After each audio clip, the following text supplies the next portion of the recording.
The non-Sikh writers of the early 18th century took much greater notice of Banda Singh Bahadur than that of Guru Gobind Singh. This may safely be attributed to the political activities of Banda Singh and his success in holding power for some time. When Wazir Khan, the governor of Sirhind, sent commanders with troops against the Khalsa in the Jalandhar region, his commanders were defeated. The Khalsa were hostile to Wazir Khan, because he had killed the young sons of their guru. Disorders spread in his territories and he was obliged to stay at Sirhind. A later report refers to the defeat and death of Wazir Khan on May 24, 1710. The Khalsa established their authority in Sirhind, and forbade the killing of animals. Muhammad Qasim, the earliest writer to give detail of Banda Singh's activities, mentions Wazir Khan's minister, Sach Anand, as a special target of the Sikhs, because of his earlier acts of cruelty to the young sons of Guru Gobind Singh. The city of Sirhind was destroyed. Some people were compelled to accept the Sikh faith. None was allowed to retain arms, horses, and other goods of chiefship. Baz Singh was appointed as the new governor of Sirhind. All territory from the river Sutlej up to Karnal passed under the government and control of Banda Singh Bahadur. In due course, Lahore was also threatened, but the combined force of the Mughal and Afghan armies forced them to retreat. The army of Islam returned victorious to Lahore. Some of its soldiers were vile and mean enough to commit shameful acts upon the Hindus of the city.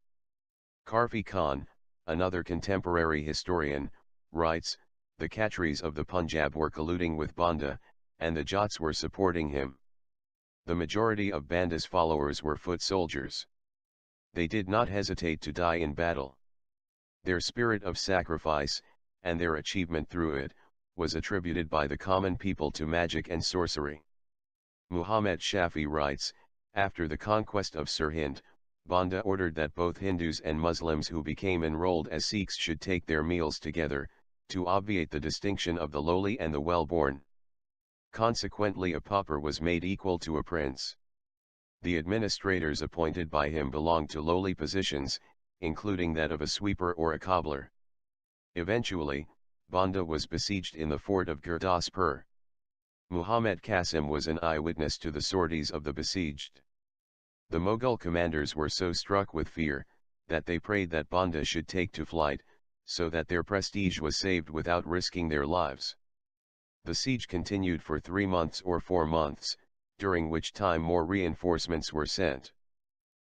The enclosure containing the Sikhs was immediately surrounded and blockaded, and the besiegers kept so watchful a guard, that not a blade of grass, nor a grain of corn, could find its way in. Occasionally, Abdus Samad Khan, and his son Zakariya Khan, at the head of several thousand troopers of their own nation and the forces of their allies, attempted to storm the Sikh position, but their attempts were defeated by comparatively a handful of Sikhs, who showed the greatest activity in their defense. Muhammad Qasim, who was at this time present in these operations, writes, the brave and daring deeds of the infernal Sikhs were wonderful. Twice or thrice every day, some 40 or 50 of the black-faced Sikhs came out of their enclosure to gather grass for their cattle, and when the combined forces of the imperialists went to oppose them, they made an end of the Mughals with their arrows, muskets and small swords, and disappeared. Such was the terror of the Sikhs and the fear of the sorceries of the Sikh chief, that the commanders of this army prayed that God might so ordain things, that Banda Singh should seek his safety in his flight from the fortress. Unquote. Abdus Samad Khan soon perceived that no less than 30,000 men would be required to prevent escape of the besieged. The reinforcements brought by Qamar ud-Din were therefore very welcome. Also, as the Sikhs were not strict observers of caste, they slaughtered oxen and other animals, and not having any firewood, ate the flesh raw. Many died of dysentery and privation. When all the grass was gone, they gathered leaves from trees. When these were consumed, they stripped the bark and broke off the small shoots, dried them, ground them and used them instead of flour, thus keeping the body and soul together. They also collected the bones of animals and used them in the same way. Muhammad Qasim asserts that they saw a few of them cutting flesh from their own thighs, roasting it, and eating it. In spite of all this, the infernal Sikh chief and his men, writes Kamwar Khan, withstood all the military force that the great Mughal Empire could muster against them for 8 long months. After a further siege of over 2 months, which made Banda's position utterly hopeless, he offered to surrender on the promise of safety. About 200 men came out with him and they were placed under custody. Zakaria Khan escorted the prisoners to Delhi, where they were executed. Banda Bahadur and his 5-year-old son were the last to be executed after much torture on June 20, 1716. Mirza Muhammad, an eyewitness to some of the executions, writes, "There was no sign of humility and submission on the faces of the Sikhs. Most of them kept singing and reciting melodious verses. They attributed their defeat to fate, and had no fear of death. In a week's time all the Sikhs were beheaded in batches of 100. Banda himself was hacked to death along with his young son and 20 prominent devoted Sikhs." Karfi Khan adds, "During the executions, the mother of one youth pleaded his innocence, and the emperor ordered his release. But her son cried out that she was telling a lie, and that he should be executed so that he may join his companions." The evidence of non-Sikh sources on the resurgence of the Khalsa, like their evidence on Banda Singh Bahadur, is extremely valuable. After Banda Singh, the persecution of Sikhs continued. Bhai Kesar Singh Chibber, a contemporary historian, mentions the martyrdom of the head caretaker of the Hari Mandar Sahib, Bhai Mani Singh, who was of Kamboj lineage, and was martyred by being cut limb from limb in Lahore. According to Thomas Khan, the new governor, Mir Manu, made special preparations to suppress the Sikhs, and offered incentives to those who might join his plan of suppression and persecution. This piece of evidence carries the implication that the Sikhs had become a serious menace by the time Mir Manu took over the governorship of Lahore. While Mir Manu was at Batala, news was received that the Sikhs were creating trouble. He sent Syed Jamal-ud-Din Khan, and Bakshi Ghazi Beg Khan, against them. The Sikhs were dispersed. After some time, Mir Manu himself reached out of Lahore to a distance of 7 kos, and encamped near village Tikapur, situated on the bank of Ravi. He halted there for a long time, and sent out Mughal troops under Khwaja Mirza in every direction, to suppress the Sikhs. Khwaja Mirza at the head of his troops rode out 20 or sometimes 30 kos. Wherever he got a clue of the whereabout of the Sikhs, he suddenly fell upon them and slew them. The persons who brought Sikhs alive or their heads, or their horses, received awards. Every Mughal who lost his own horse in the battle was provided with another of a better quality at the expense of the government. The Sikhs who were captured alive were beaten with wooden mallets and killed. At times, Adina Beg Khan sent 40 to 50 captured Sikhs from the Jalandhar district. They were as a rule killed with the strokes of wooden hammers. How Mir Manu died while fighting against the Sikhs in 1753 has been graphically described by Thomas Khan. Minute details about the persecution of Sikhs are available. One day at his place Tikapur in the month of Muharram, he mounted a horse and went out for a hunt. Before proceeding, he sent Khwaja Mirza Khan and some other chiefs to proceed against the Sikhs. By this time Khwaja Mirza Khan had brought the heads of a few Sikhs. Mir Manu gave rewards to the soldiers, who had brought in the heads. Due to exertion he became speechless and fainted. He was put in a palanquin and brought to the camp. Physicians came to attend upon him. They tried various remedies but of no use. At midnight, Mir Manu passed away. The persecution of the Sikhs continued even after the death of Mir Manu. Thomas Khan joined the army to fight against the Sikhs. He writes, Qasim Khan, then encamped at a distance of 2 kos from Lahore. The same day we had to fight against the Sikhs. Qasim Khan was advised to forestall the Sikhs and fall upon them boldly, so that they could be destroyed. In the evening, he returned to his tents. The Sikhs followed him fighting all the way up to his tents, and then dispersed. Next day, Qasim Khan left the road to Patti, and moving towards a village 12 kos away, camped there. On the plea that the people had sided with the Sikhs, he imprisoned them. He camped there for a month. He did not release women and children who were taken captives. The Sikhs used to fight with him every day and depart. In 1757, the Afghans invaded India. Jihan Khan, the Afghan commander, fought a pitched battle with the Sikhs near Amritsar. Their harshness obliged him to retire to some secret place. The troops returned empty-handed. From that moment, says Thomas, the shape of administration, which in that country had been in good order, was disrupted, and from every side tumult and rebellion began to be raised by the Sikhs. Wherever the Afghan army went, it came back defeated, till things came to such a pass, that the environs of the city of Lahore were affected. Every night in bodies of 1,000, the Sikhs attacked the city and sacked the quarters outside the city wall. No one came out of the city to disperse or stop them. Timur Shah, son of Ahmad Shah Abdali, provides a very important Persian source. It gives us contemporary Afghan evidence about the Sikh way of life.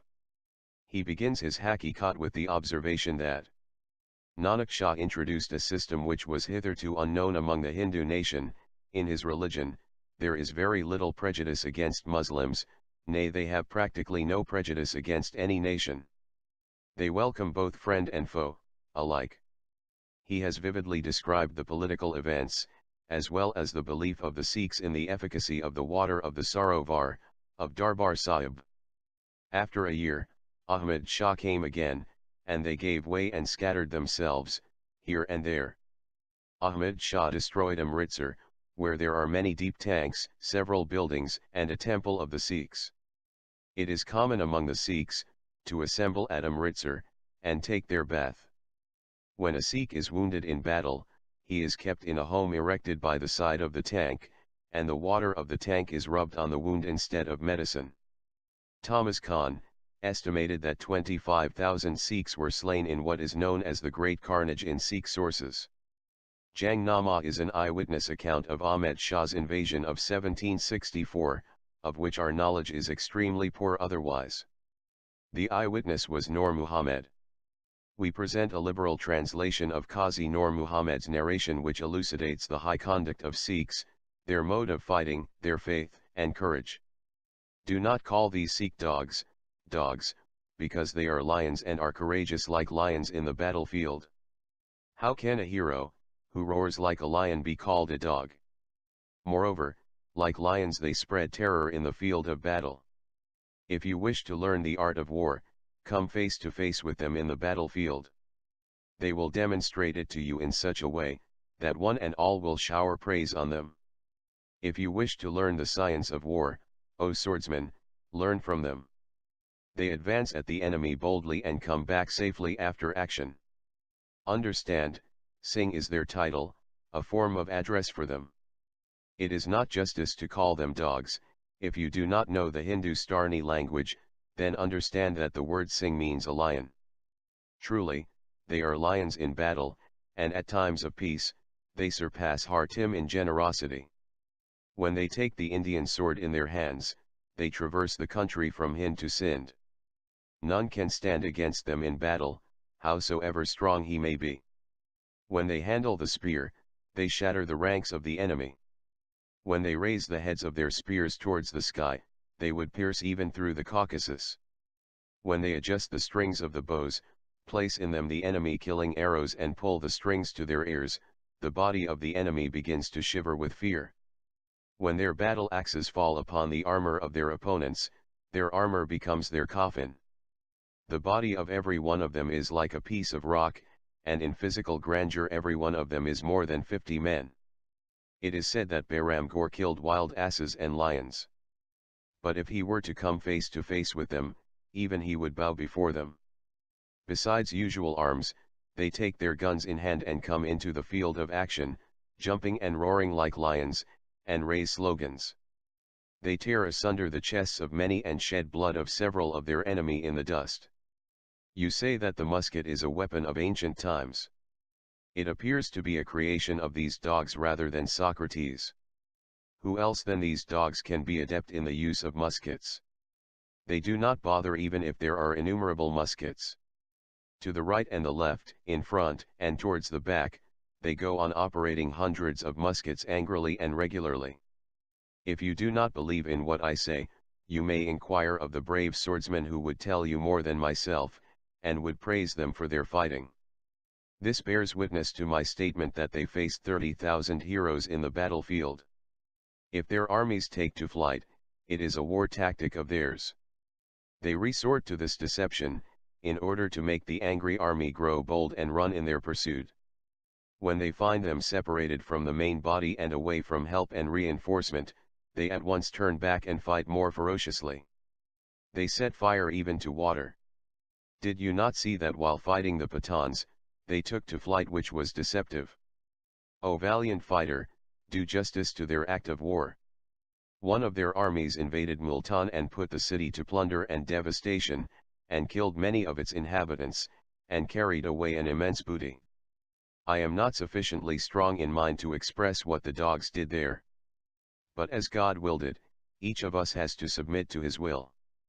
Besides their fighting, listen to one more thing in which they excel all other warriors. They never kill a coward who is running away from the battlefield. They do not rob a woman of her wealth or ornaments, whether she is rich or a servant. There is no adultery among these dogs, nor are they mischievous people. A woman, whether young or old, they call a buri. The word buri means in Indian language, an old lady. There is no thief amongst these dogs, nor is there amongst them any mean people. They do not keep company with adulterers and house thieves, though all their acts may not be commendable.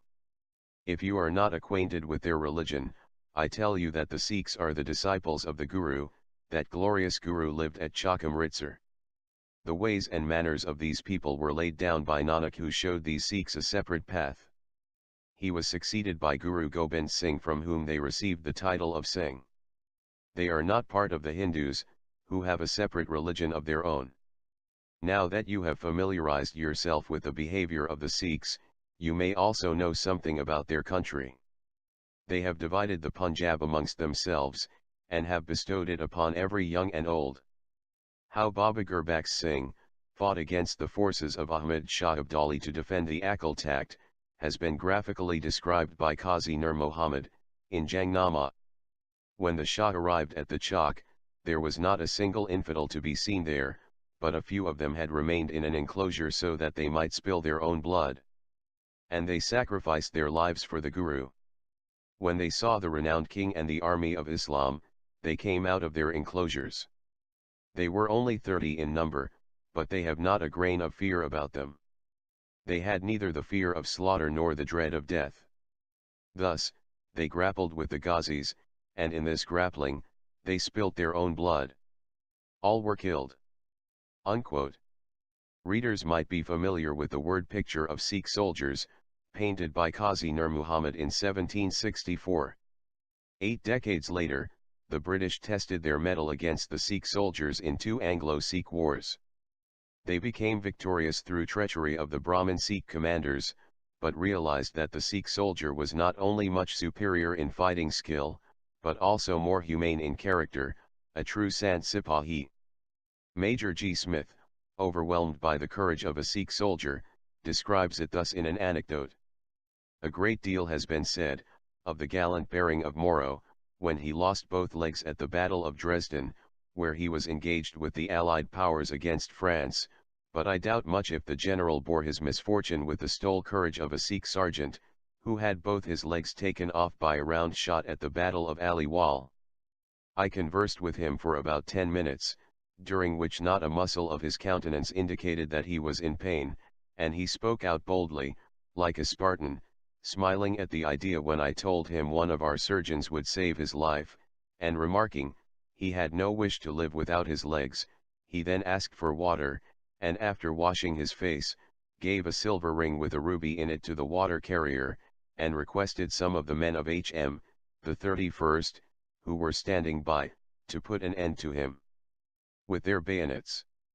He was a fine, handsome-looking man, between 50 and 60 years of age, with a grey beard covering his chest. Unquote. Later, when Sikhs organized the Central Shrine Management Committee, to take away the management of all important Sikh shrines from corrupt priests, they displayed tremendous courage yet again. In August 1922, Sikhs who continued the old practice of hewing wood from Guru Ka Bagh, for the daily requirements of the community kitchen, were stopped by the police. Those who came to cut firewood from Guru Ka Bagh were beaten up in a merciless manner, until they lay senseless on the ground. They were dragged about by their hair and left contemptuously off, when the police thought they had been served well enough. The Sikhs suffered all this stoically, and went in larger numbers day by day to submit themselves to the beating. From August 31st, the number was raised to 100. Every day, a batch of 100 volunteers would start from the Akal Takht, pledging to suffer their fate silently. The police would stop them on the way and smite them with heavy brass-bound sticks and rifle butts. They beat the non-resisting Sikhs on the heads, backs, and other delicate parts of their bodies. They would beat them mercilessly, pulling them by their hair, making indiscriminate baton charges, breaking their bones, and inflicting grievous wounds on them. The belaboring continued until the batch lay prostrate to a man. With the name of God on their lips, the Sikhs would fall down unconscious, but they would neither defend themselves nor retaliate. Dozens received injuries to their testicles and had problems urinating. While the volunteers were passively receiving blows from the police, the English superintendent sportively ran his horse over them and back. Government medical facilities barred entrance to the wounded, forcing Sikhs to treat themselves in the field. Amputations of crushed limbs were conducted in the open. The Sikhs displayed unique powers of self-control and resolution, and bore the bodily torment in a spirit of complete resignation. According to eyewitnesses, none of them winced or raised his hand. Dalip Singh Sand writes. In one instance, the policeman's blow struck an Akali with such violence, that one of his eyeballs dropped out. His eye was bleeding profusely, but still he walked forward towards his goal, until he was knocked down the second time and fell on the ground unconscious. While the Guru Ka Bagh Morcha was going on, an incident occurred at Puncha Sahib, in which several Sikh protesters were run over by a government train. Bhai Karam Singh Ji and Bhai Partarp Singh Ji were the first two Singhs that were crushed under the wheels of the train. Others sitting at the front of the track also sustained injuries. Gyani Bhajan Singh, a very good Sikh writer, himself went to Bibi Harnam Kaur, the wife of Shahid Bhai Partarp Singh, and interviewed her on what exactly happened at Puncha Sahib railway station. Following is the translation of Gyani Bhajan Singh Ji's interview with Bibi Harnam Kaur Ji. Gyani Bhajan Singh asked, Mataji, could you please tell us something about the Puncha Sahib incident? I have specially come to see you to get first-hand information from you. Bibi Harnam Kaur replied. Why won't I tell you what happened on that fateful day at Puncha Sahib? I remember the whole incident as if it occurred yesterday. I was one of those people who were sitting on the railway tracks to stop the train. I was sitting just behind my martyr husband. I have been getting the urge for a long time, to tell the true story of Puncha Sahib incident, but no one took the effort to write what I had to tell. I am glad to hear that you came specially to hear about this incident, and would be writing the story as I tell you. Gyani Bhajan Singh asked. How did this whole incident occur? Please tell me in detail. Assume that I don't know anything, and you are telling a new person this incident. Bibi Harnam Kaur replied. This was the time of Guru Ka Bagh Morcha. Police had arrested the Singhs, and the trains carrying these arrested Singhs of the Morcha, were being taken to the Attak and Kaimalpur jails. 2 trains had passed Puncha Sahib. My Shahid husband approached the station master, who was a very kind Hindu gentleman, and asked him why he was not informing the Sangat of the arrival of the trains, carrying the Sikh prisoners. My husband told him that the Sangat wanted to serve the Sikh prisoners. At that time my husband was the member of the managing committee of Sri Puncha Sahib, and he served in the capacity of the treasurer. Prior to that, he served as the general secretary of the committee. Anyway, one day, the Hindu station master informed my husband, that next day at 8 a.m., the train was scheduled to arrive at the Puncha Sahib railway station. As soon as the Sangat heard of this, they started preparing langar for the Sikh prisoners. After the completion of the morning congregation, an ardas was performed as follows. O true king, we have prepared food for your Gursikhs. Please fulfill our wish of feeding langar to our Gursikh brothers, and grant us the boon that we come back to the Gurdwara Sahib only after serving langar. After the ardas prayer, when we arrived at the station, we were informed by the station master, that as per orders from the top, the train will not stop at the station. The Sangat was at once overwhelmed by sadness and anger. They got together and decided through a Gurmata, that langar would be served to the Sangat at any cost, and that they would not let the train proceed further without this. After this decision, the despondence that the Sangat was in, at once disappeared. Gyani Bhajan Singh asked. What was the total number of Sangat? Bibi Harnamkor. It must have been about 300. Gyani Bhajan Singh. Then what happened? Bibi Harnamkor replied. When the train arrived, all the Sangat sat on the railway tracks with their legs crossed and started doing pot. Some men sat by the signal. Gyani Bhajan Singh asked. Did anyone flee after seeing the train arriving? Bibi Harnamkor. There was no question of fleeing. Everyone had decided unanimously. At that time, those present there did not have any fear of death. Motivating lectures had motivated everyone to die for this noble cause. Gyani Bhajan Singh. Then what happened? Bibi Harnamkor replied. The train arrived, it whistled but no one got up. At the front of everyone, my Shahid husband Sardar Pratap Singh Ji was sitting. Along his side was Sardar Karam Singh. The train hit my husband, and crushed him and Sardar Karam Singh. Many were thrown off the track by the bumper of the train. My husband and Sardar Karam Singh got Shahid there, and 6 others who had been crushed under the train, did not die, but had their legs and arms severed. I too suffered massive wounds and stayed in the hospital for many months. Gyani Bhajan Singh. Did Sardar Pratap Singh get Shahid right at the spot, or later? Please tell me everything. Bibi Harnamkor. Shahidi did not occur right on the spot. When the train stopped, people rushed to see the Singhs crushed under the train. My Shahid husband, who was very seriously injured at that time, said, First go and serve langar to the Gursikh prisoners, then come for our care. If you take us out of from under the train, the driver would take the train away, and we will not be able to serve langar to our brothers. After serving langar to the prisoners, then my husband was taken out. Bhai Karam Singh left his body within a few hours, but my husband gave his life at Amritvela, the next day. Gyani Bhajan Singh then asked. Please tell us something about the time between when he got crushed under the train, until he died the next day. Bibi Harnamkor said. When I tried to go near him, after he got severely injured, he said, If you are my wife, then don't come to me crying, rather be happy because I have passed my test of Gursikhi. His jaw was severely injured and had been ripped apart from one side. His forehead had a very severe and deep cut. He himself kept thanking Waheguru, that he was able to fulfill his vow of serving langar to Gursikh brothers. Gyani Bhajan Singh. Please tell me some incident of his life. How old was he? Bibi Harnamkor. At the time of Shahidi, his age was about 24 or 25. We had been married for about 4 years.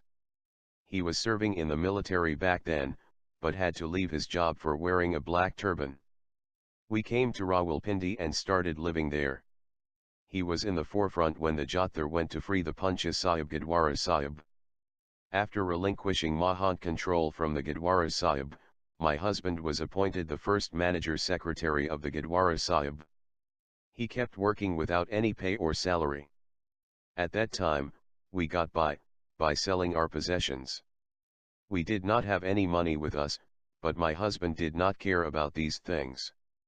When he attained martyrdom, at that time too he was working in the management. Before Shahidi, we had a son who died when he was 2 years old. At his death, my husband gave proof of obeying the will of Waheguru, by accepting the will of Waheguru.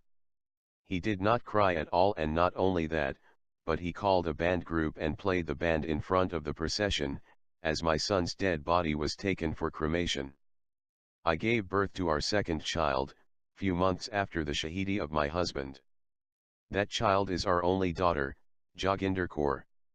She was standing by us. Gyani Bhajan Singh. Can you mention any other significant incident related to this great incident of Puncha Sahib? Bibi Harnam Kaur.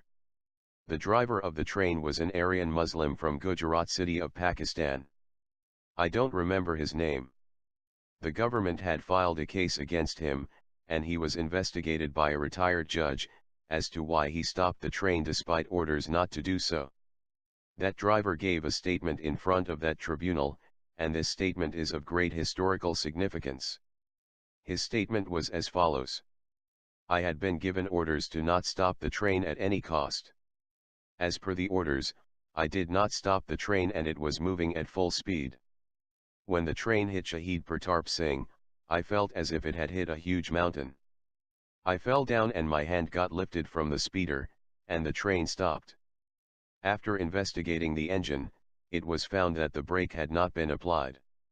I felt that some unseen, hidden power stopped the train. This driver was subsequently fired from his position. His statement proves that Satguruji himself stopped the train. End of interview. Mahant Narain Das of Nankana Sahib, the birthplace of Guru Nanak, was a debauch and a drunkard. He was pampered by the Britishers no less. In February 1921, 130 Sikh protesters who went to the Gurudwara to oust him from the sacred precincts, were attacked with swords and spears by the mobs of the Mahant, and massacred. The Sikhs were chanting the sacred hymns when the attack started. Bullets were mercilessly rained on them from the roof of an adjoining building. Their dead and dismembered bodies were sprinkled with kerosene and burnt on the premises. The leader of the Jatha, Sardar Lakshman Singh, was tied to the trunk of a tree and lynched, and then burnt alive. The tragic happening sent a wave of horror throughout the country. The government was alarmed. The charge of the Gurudwara was promptly handed over to a committee of the Sikhs. In 1923, the Akalis decided to take over the Gurdwara at Jado, in the Nabha state. The erstwhile Maharaja of Nabha, Rapudaman Singh, had been sympathetic to the Akali and the Indian nationalist cause, but was deposed by the British government. When the SGPC launched an agitation, its leaders and members were arrested on the charge of sedition. Subsequently, several marches were organized in support of the agitation in 1924. The protesters were arrested, beaten, and shot by the police at various instances. After a prolonged struggle lasting several months, the authorities relented, and enacted the Gurdwara Act of 1925, to hand over the control and management of all Sikh shrines to the SGPC. Not all Sikhs subscribed to nonviolent tactics in their struggle to liberate Punjab from colonial control. A decade earlier, emigrant Sikhs from North America and Southeast Asia, returned to Punjab to organize a military uprising against British rule. However, the plot was unveiled by British spies who infiltrated the inner circles of their revolutionary organization, the Ghadar Party, triggering a wave of arrests. In total, 145 revolutionaries were executed, and hundreds more were sentenced to various terms of imprisonment. Most of the convicts were transferred to Hazaribagh prison, where they were made victims of police torture and maltreatment. In 1918, several Sikh prisoners belonging to the Ghadar Party escaped from Hazaribagh prison by scaling its wall. But they were soon apprehended by the police and given severe punishment. Birendir Singh, who was lodged in Hazaribagh jail, gives a graphical description of the clash that took place between the police officers and the Sikhs in his autobiographical letters. Quote, excited with their courage and heroism, the prisoners jumped down from the top of the wall in hot haste, and all the 5 or 6 who did so, received very severe injuries on their feet. Some of them received such severe injuries that it was impossible for them to run. Others came down the wall a little cautiously. Bhai Inder Singh was the first to land safely on the ground. He had just landed, when 4 armed guards surrounded him and caught him. The wounded Sikhs could not bear the sight of arrest and beating of Inder Singh. One of them, Bhai Lal Singh of Narangwal, finding his comrade in trouble, stood up on his wounded and bleeding feet, and snatching a baton from a police guard, hit everyone right and left. Although Sundar Singh's feet were wounded, he came out like lightning, and wresting a baton with a spear end from one of the policemen, he hit them right and left, and brought to the ground 6 of them. Others ran for their life. They then begged Sundar Singh to surrender peacefully on the condition that he and his companions would not be beaten or maltreated. As soon as he surrendered, he was beaten to pulp. Yet Sundar Singh did not take the beating without retaliating with his hands and wounded feet. Everyone was stunned by his courage and unconquerable spirit. Then they searched the field and found the other runaway prisoners who were hiding close by. The cowards pounced on these helpless wounded lions, and tortured them with vengeance. Although all the 5 freedom fighters were half dead and made unconscious by beating, not one of them begged for mercy, and not one of them uttered a cry of pain. No one dared to come near them as long as Sundar Singh had the baton in his hands. There is some special quality in this land of 5 rivers, which makes the sons of this soil so fearless, that they mock at death in the face of greatest suffering and pain. They would never behave like cowards. When they were beaten so much that they became half dead, they were taken to the prison and locked in dark cells. 4 days together, they were neither given a drop of water, nor any medicine, nor were their wounds bandaged. Even unwanted dogs are never treated that way. It was the cold season, and those merciless tyrants neither gave them a cot, nor even a blanket to cover their body.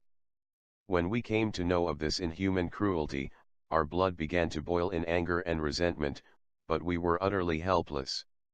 We had nothing to offer them except silent prayer, and the hope that God would help them to face the terrible ordeal they were facing. Everyone had turned against them, the doctors and compounders were strictly ordered not to go near them. Everyone was after their life. They struggled for survival with great willpower. Without a morsel of food, and without a drop of water, they were left to starve and die of thirst.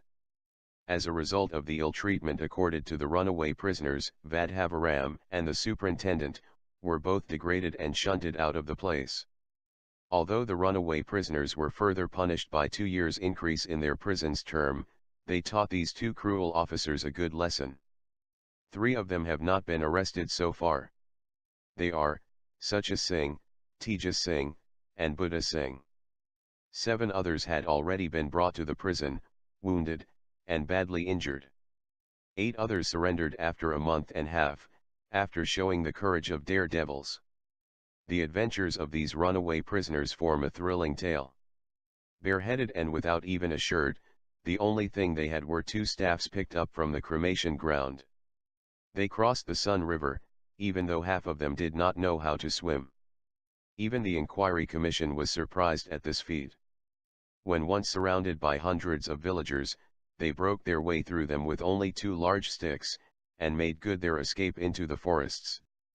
When they were extremely thirsty, they prayed for water. Immediately after the prayer, they heard frogs croaking at a distance and found some water at the place. When others slept, one of them kept guard at night. A wild bear once came near them, and finding one Sikh, he came with a companion bear to fight him. When the bear returned, 2 Sikhs were awake. The bear went away, and now 4 of them came. Finding 4 Sikhs awake, then 8 of them came.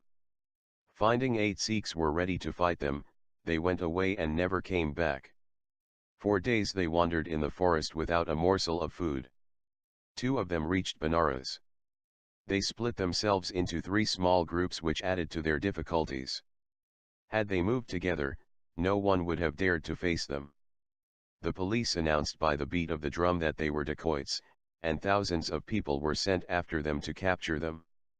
Armed with lathis, daggers, swords, spears, thousands of people surrounded these 3 unarmed, naked, starving Sikhs, Ganda Singh Nihang of Kapadkari, Inder Singh of Sheikh Dolat, and Arjan Singh of Jagrone. And yet they did not surrender without giving a tough fight to the police and the crowd. The other group of three, namely Bhai Dal Singh of Dudake, Bhai Gujar Singh Buckna, and Bhai Sajan Singh Narangwal, were similarly surrounded by a large armed police force and an angry crowd, who was told that they were dacoits. They snatched the arms and the lathis from the policemen, and fought for hours, beating everyone who came near them to pulp. The whole of Bihar and UP resounded with the stories of courage of these 6 Sikhs. At last an armed crowd of thousands closed upon them, and overpowered these brave patriots, who had not taken a morsel of food for weeks.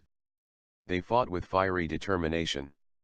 After receiving many sword cuts, wounds from indiscriminate lathi charges, bleeding from head to foot, they fell unconscious on the ground. The valor and courage Bhai Gujar Singh showed at this moment, cannot be expressed in words. Daggers and swords had caused deep injuries on the whole of his body, and yet he fought till he became unconscious. Bhai Sajan Singh Narangwal writes, "Hail Guru Gobind Singh, and hail to the Guru Panth." The Singhs refused to be arrested without putting up a fight. In the conflict, Gujar Singh Buckna's jaw was ripped apart, and his knee was broken in 2 pieces. Bhai Inder Singh's knee was dislocated. We received many wounds. My arm had a deep cut. They were lifted on cots while I was dragged by ropes to Sasram hospital. Even while these Sikhs were lying unconscious and half dead on the ground, no one came near them for fear that they might get up suddenly, and kill the first man they got hold of. They were brought in this precarious condition to the prison, and to everyone's surprise their wounds healed soon enough. Bhai Natha Singh Dun, and Hari Singh of Kakad, were arrested at Banaras and brought to the prison. A judicial inquiry was held, and all the runaway prisoners were convicted of breaking the jail.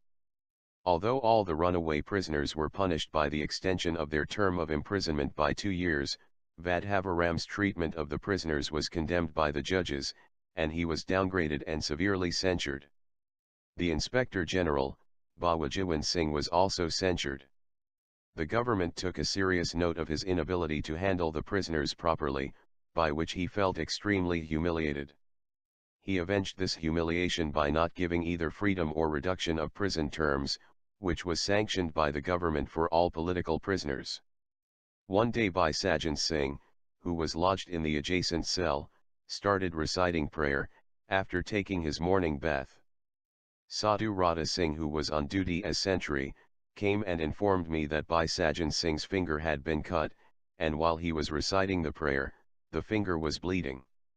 Sadhu Radha Singh was wonder-struck at what he saw. Bhai Sajan Singh was quite unconscious of his bleeding finger, and his mind was concentrated in the blissful thoughts of the prayer. "Wonderful is the spiritual poise and achievement of the Sikhs," cried Sadhu Radha Singh. I interrupted Bhai Sajan Singh's recitation at a point where he had just completed one hymn, and asked him, "Well brother, what is the matter? How did it happen?" "Oh, it is nothing," he replied, and continued the recitation. Sadhu Radha Singh brought to me the fingertip that had been cut away from his hand, to show me how serious the matter was. I asked him to attach the finger piece to his hand. When he tried to do so, Sajan Singh refused, saying, "Such is the will of God. You need not worry about it any more. It has remained cut off for a long time." Thus he disobeyed what I asked him to do. Over and above this, he applied oil to the cut end of the finger instead of keeping it clean with water till some medicine was applied. First his hand, and then his arm became septic. The swelling spread all over his arm, and the whole arm became an inflated balloon. The matter was at once reported to the hospital.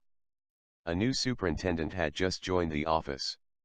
He was an expert surgeon from the Indian Medical Service. His name was Dr. Frederick. He also performed the duties of a medical officer.